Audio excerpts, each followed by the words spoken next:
सांगली शहर आणि जिल्ह्यात शाळकरी मुलांची अवैध व धोकादायक पद्धतीने वाहतूक करणाऱ्या वाहनधारकाविरुद्ध तसेच अवैधरित्या शालेय विद्यार्थी वाहतुकीस आळा घालण्यासाठी विशेष तपासणी मोहीम उपप्रादेशिक परिवहन कार्यालयामार्फत दिनांक 23 जून 2026 रोजी राबवण्यात आली।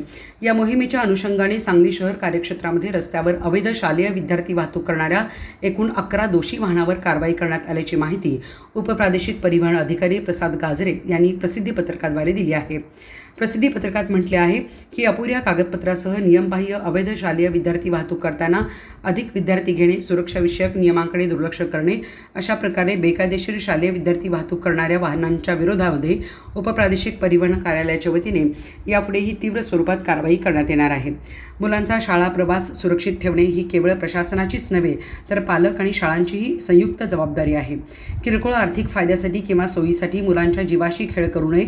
वाहन अधिकृत आहे का तपासावे। आपल्या पाल्याला ज्या वाहनातून बस व्हॅन शाळेत पाठवतात त्या वाहनाला RTOचा स्कूल म्हणून अधिकृत परमिट आहे का याची खात्री करावी। प्रत्येक शाळेत मुख्याध्यापकांच्या अध्यक्षतेखाली शालेय परिवहन समिती अंतर्गत विद्यार्थ्यांची सुरक्षित वाहतुकीबद्दल वेळोवेळी दरमहा बैठक घेऊन वाहतूक व्यवस्थेचा आढावा घ्यावा। प्रत्येक शाळेतील शालेय व्यवस्थापन समितीने अवैधरित्या विद्यार्थी वाहतूक करणाऱ्या वाहनांना आवारात बंदी करावी। ज्या खाजगी व्हॅन, रिक्षा किंवा बस चालकाकडे शाळा वाहतुकीचा अधिकृत परवाना नाही त्यांना शाळेच्या आवारात किंवा गेटजवळ विद्यार्थी सोडण्यास बनविण्यास मज्जाव करावा। प्रत्येक शाळेत मुख्याध्यापकांनी पालक शिक्षक संघात चर्चा करून पालकांच्या सभेत शाळा वाहतुकीच्या सुरक्षेचा मुद्दा अजेंड्यावर ठेवून पालकांचे प्रबोधन करावे।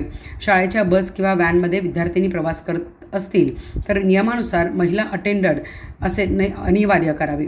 एक दक्ष पाऊल अपघाताला दूर ठेवू शकते असे आवाहन सांगली शहर आणि सांगली जिल्ह्यातील पालकांना आणि मुख्याध्यापकांना उपप्रादेशिक परिवहन कार्यालय सांगली यांच्या वतीने प्रसिद्धी पत्रकाद्वारे करण्यात आले आहे।